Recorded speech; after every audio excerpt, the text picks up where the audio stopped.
ইসলামী ভাবনা নিয়ে তিনি অসাধারণ গান লিখেছেন। তিনি লিখেছেন, আমি ডুব দিয়া রূপ দেখিলাম নদীতে, আল্লাহ আদম মোহাম্মদ তিনজনা এক নূরেতে নূরেতে। নূর মানে এখানে আল্লাহর পবিত্র জ্যোতি বা দ্যুতি, যার থেকে এই জগতের সৃষ্টি। মূলত লালন একজন বড় মাপের কবি ছিলেন বলেই এইরকম অসাধারণ ইসলামী ভাবনার কবিতা বা গান তিনি লিখতে পেরেছিলেন। আবার তিনি লিখেছেন, সে ভাব কি সবাই জানে, যে ভাবে শ্যাম আছে বাধা গোপীর সনে। গোপী প্রেম জানে কারা, শুদ্ধ রসের ভ্রমর তারা। এইরকম বিশুদ্ধ বৈষ্ণবী ভাবনার কবিতা বা গান যাই বলুন, তা লালনের পক্ষেই লেখা সম্ভব ছিল।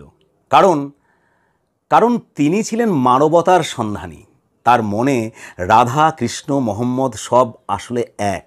তার চিন্তা চেতনায় যে রাম সেই রহিম, যে করিম সেই কৃষ্ণ। তাই আল্লাহ মোহাম্মদ কৃষ্ণ গৌর সবাইকে তিনি উদারভাবে গানে বাধ্যে সমর্থ হয়েছিলেন। তার কাছে সব জলই এক। একটি গানের বাণী ছিল, গর্তে গেলে কূপ জল কয়, গঙ্গায় গেলে গঙ্গা জল হয়। অর্থাৎ কোনো শিশু হিন্দু পরিবারে জন্মালে তাকে বলে হিন্দু, আর মুসলিম পরিবারে জন্মালে তাকে বলা হয় মুসলমান। আসলে সে কিন্তু মানুষ, এটাই তার আসল পরিচয়। তাই লালন হিন্দু ছিলেন না মুসলিম ছিলেন, এরকম কোনো বাধা ছকে তাকে কখনোই বেঁধে ফেলা যাবে না।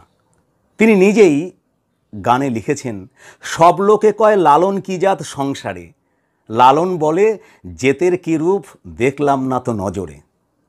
অর্থাৎ জাতের কোনো রূপে তার কোনো বিশ্বাস নেই।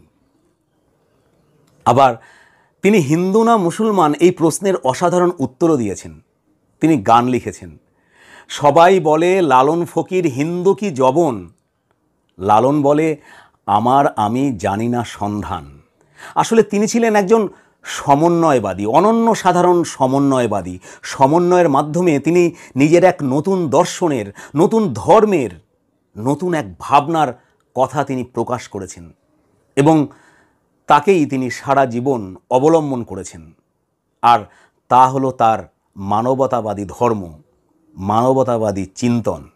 সুতরাং হিন্দু না মুসলমান, তিনি আসলে মানুষ রতন সন্ধানী জীবনপুরের এক পথিক, আর এটাই তার সর্বশেষ পরিচয়।